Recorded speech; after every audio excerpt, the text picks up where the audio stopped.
Welcome. Yo, this is Silverstone 2025 round 12. This is a crazy video.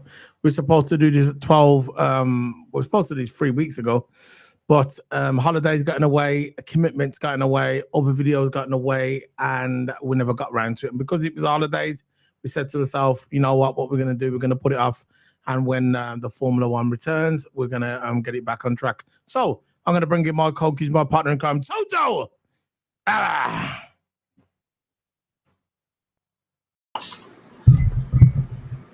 Big up, man. Can you hear me all good? But big up, man. Big up, everyone. Again, this is the video we're supposed to do ages ago. Yeah. But look, we're still doing it anyway, man. That's what matters. And feeling well, feeling good. Of course, we just finished a long stream. I know. And we're just here for a little while, just to briefly talk about it. So basically, we're here to talk about the Silverstone Grand Prix, the British Grand Prix. I would say not the Silverstone Grand Prix. It's Silverstone, but it's called the British Grand Prix. And yeah, Liverpool. What the fuck? What am I talking about? Liverpool. Anyway, yeah, it was a good one, wasn't it? Really. Lando Norris finally got the win, and that's what he wanted. I think everybody wanted him really. I know. Look, at the end of the day, right? Look. We know. Look, it would have been nice if Lewis won. I'm not going to get away from that. But at the end of the day, Lando Norris won, and it would have been nice to see a 1, 2, 3. You know, the British Grand Prix took 3 Brits on the podium. Didn't work out that way. Hamilton ended up getting 4th. But the greatest news of it all, that Max Verstappen got 5th place, which was very nice. So people listening on the podcast, can you please recommend it to your friends? Spotify, Stitcher, all that, we're all on there. I know I still haven't committed to put the videos on there. I will start committing this weekend. Toto's going to be going on holiday. a well-earned vacation. So places unheard of. We don't know where he's going. And if we did know, we wouldn't actually say, would we? Is what it is anyway. So Toto Hammer's going to be on holiday. He will join us on some streams now and again, but he's going to be enjoying his holiday. But yeah, man, this is Silverstone Grand Prix. I'm happy with the winner, Lando Norris. I think it was a very good win for Lando Norris. So what are your thoughts on it, Toto? Yeah, man. I think this is Lando's first. This is his first victory at the Silverstone Grand Prix. Yeah. So credit to Lando, man. I thought he drove a very well race, very consistent. The weather did spice things up a bit, regarding the rain. It was all chaos, man. It was all chaos. It was slick tires, wet tires, inters, full wets. It was just changing up and down. Every time you get to Silverstone, you always expect a good race. And it's always UK weather, always coming into play with the weather, and then it's tyre strategy. The tyre strategy is very, very important in this race, considering lots of people going into the pit lane with winters and wet sun, and which one's a dry line. Some lines are dry, and then some lines are intermediate tyres or full wet line. Yeah. So there's different lines that were dry and wet, basically. But of course, my thoughts on the Norris. It's great. It's great that he's got his first victory at the Silverstone Grand Prix, and hopefully he can get more down the line as a British person. Of course, I would prefer Lewis to win because I'm a Lewis fan. Yeah. But I'm also happy for Lando because he's a Brit, isn't he? And happy. So yeah, totally agree with the qualifying. Max Verstappen got pole, so everybody thought that Max Verstappen was going to be in there with a race. I said, listen, that car is for me. Is built for. They made it for qualifying. They made it for qualifying Max Verstappen's car, but I knew when it actually came to the race, that the McLarens with their speed would oversee that, in my opinion. So the results of qualifying, listen on the audio, you already know.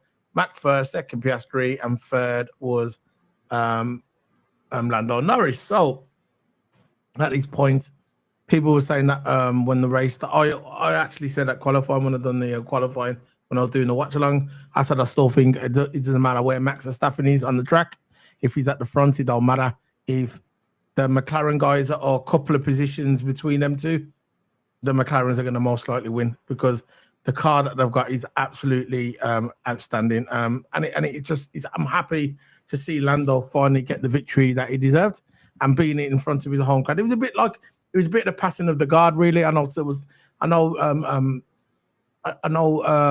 Lewis Hamilton is still there and he's still racing, and hopefully when he gets a good car next season, he can start winning again. And I heard that this weekend they're getting some upgrades, but we'll see. He says Lando Norris has taken victory in an eventful wet and dry race, like you said, like you alluded to earlier, Toto, that it's the British weather, you're going to get wet racing. Silverstone's not Silverstone about a wet race, you know what I mean? It's England, it's going to rain. It doesn't always rain, I'm just saying, but a lot of the time it does rain at Silverstone. A bit like Suzuka, when you go to Suzuka, it doesn't matter what time of year you go there, it always rains. So with the race starting at dry conditions, pole sitter Max Verstappen initially led away from Piastri, but Piastri soon caught up with Max Verstappen. That's what I said before the race. I said it doesn't matter where Max Verstappen finishes at the end of pole. When it comes to the race, you know that McLaren have got the pace to catch him in it, Toto. Yeah. Regarding McLaren as well, are we still in the qualifying? No, past for qualifying. I'm just going on to the race. Yeah. So during the race, there was a controversial penalty for Piastri, weren't there? Yeah, I think so. Where he slowed down erratically under the safety car. Not erratically, but too much on the safety car. Well, I didn't think that it was a penalty in my opinion, because look, the safety car lights went off, and then the driver has to slow down. But on the other hand, I'm 50-50 with this one, and on the other hand, he did slow down like suddenly, so it took the temperature of other people's tires, and but I've saw Max do that before, though. Yeah, I know, it's the thing. It's the thing, because this is why I'm 50-50 with it. That's why I'm 50-50 with it. When the safety car lights go off, and when it starts yellow flag conditions, the leader becomes a safety car, which I didn't get. But of course, on the other hand, he slowed down too much. He could have made an accident from behind. Yeah. This is why I'm 50-50 because Max did the same thing, and he didn't get nothing for it. So it was a controversial penalty. That's why it's called a controversial penalty. It's 50-50, right? We don't know what's going on there. But in So my opinion, said basically it said Piastri receiving a 10-second time penalty for slowing too much when preparing to lead the pack away following another safety car restart. While a spin for Max Verstappen moments later saw the Dutchman drop backwards anyway. So it was a bit of a karma. So he dropped back anyway. After Piastri got that 10-second penalty, he had a little bit of a wheel spin, and the Dutchman dropped back anyway.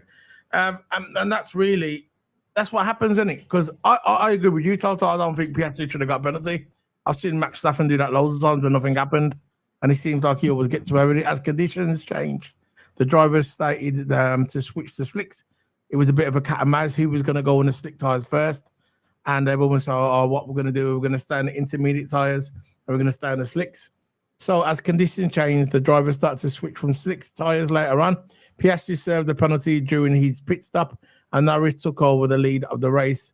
And from there, Norris maintained his advantage to seal the win in front of a cheering crowd, crossing at Silverstone ahead of Piastri. Piastri was gaining on him towards the end, but Norris, I had faith that Norris would probably win the race. And behind them, the big story came controversy of Hulkenberg. So Hulkenberg got finally a trophy. He got third place. So Hulkenberg, that was the story really of the weekend. Hulkenberg, because Hulkenberg has never got a trophy ever. He's never been on a podium. He was close in 2018. With Germany. Yeah, he was close and he bottled it. So behind them, the big story came controversy of Hulkenberg. The kick Sauber driver remarkably climbing from P19 on the grid to claim his first podium in third place on his 239th Grand Prix start. So Hulkenberg has been around a long time. He's been in Formula One, left, came back. So the 239th Grand Prix start, having fended off a potential challenge from Lewis Hamilton to hold on to the dream result. So the results at the end of the race, the top five were Lando Norris, Oscar Piastri, Nico Hulkenberg, Lewis Hamilton, and Max Verstappen. I believe if Ferrari would have played their cars right and not pit Lewis Hamilton so early, I think Lewis Hamilton would have got that. They pitted him too late, actually. And if they would have pitted him at the right time, I think Lewis Hamilton probably would have got third place. But because there weren't enough time at the end, Lewis Hamilton got fourth place. But you're going to give it to Nico Hulkenberg. It's his first podium in Formula One. And and he's never going to get one again, probably. So big up to him. And they've been trying his hardest, and you can't fault the guy. He's been working hard for it. No. And you gotta give credit where credit's due. Of course, I'd rather Lewis go for the podium, but you gotta give credit to Hulkenberg as well, and getting his first podium. He was always a decent driver. He was always in the midfield, but it was never ever. He was close to a podium, but it was never there. He was always rid of a bad luck, and now he bottled it in Germany. He did with that aquaplane, and he went too wide, and then what do you think was going to happen then? He should have just took the inside because the outside was full of aquaplaning. But yeah, that was a horrific race on Hockenheim. Really, I want that track to be back on the calendar. I really like Hockenheim. But we don't know what's going to go on there. We really want Hockenheim. I think that I heard that the Dutch Grand Prix might be going, which I'm happy about. I think the Dutch Grand Prix is a horrible track. It's not a nice track at all. It's horrible. Too tight. They brought it because Max Verstappen was winning at the time, innit? So I understand why they brought in the Dutch Grand Prix. But at the end of the day, right now, back in the day, we knew when they had the lockdown, you had the Dutchy fans, innit? The Orange Army. It was all about Max Verstappen. I don't think the Dutch team qualified for the Euros or it was the World Cup. I think that year they didn't qualify for the World Cup, and there was no one really to cheer for.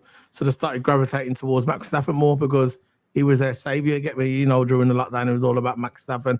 Now, when you see the tracks now, when you go to these tracks, like when you see Spa and Austria, you don't really see so much of the Dutch fans. You get me?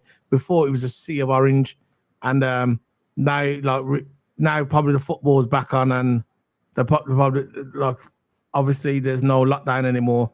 They're probably going to watch other sports now, innit? But I remember the height of the lockdown, it was all about the Orange Army. The Orange Army, they were everywhere. But yeah, man, that's it really. That's all I can really say about the British Grand Prix. I think to round it off, I think it was an absolutely amazing race. Yeah. I was up on my toes finally in this race. But of course, McLaren 1-2.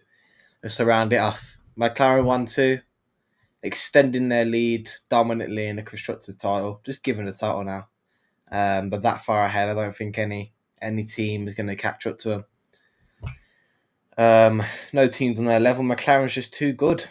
They're just too good, man. And they deserve this title. They deserve the constructors' title. They've been working hard for it, and they're finally going to get it this year. And that Lando Norris and Piastri gap has gone down by lots. Norris is always up there. He's finally winning. He's starting to be more consistent, be more smarter with his strategy. And that's just maturing as a driver because, you used to bottle his starts and all that. But now he actually finally got a good start this time. And held his own, won the race. Stay consistent. Consistent's key in this game. Yeah. Consistent is always key. So, great for Norris. So that's it then, really. We're going to start off. Sorry, it was a bit short.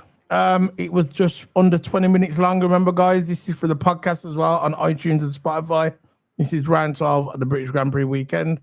Remember, tomorrow we're going to be on for 10 minutes. It's Flaming Tarmac. It's the one. It's only 10 minutes. It's the Flaming Tarmac that we're going to do. We're going to talk about Christian Horner, and we're going to also talk about Spa, and that'll be the weekend on Spa. So yeah. But Toto will be going on holiday. He's going to enjoy himself a well-earned rest. Toto's been grafting on the channel lately, really, really a lot. We've done a long stream today for 7.5, 8 hours. And he grafted it, man. I'll give him that. But we are getting to that affiliation mark now, Toto. It's gone up again.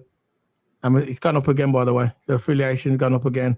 Yeah, so it won't be too long. Once we get to that affiliation mark, that's it. We've reached it, and then we can start, doing it bit by bit. But yeah, we're getting there. This one, I'm just grinding the numbers out now. Just grinding the numbers out. So once we get affiliated, we're there. That's it.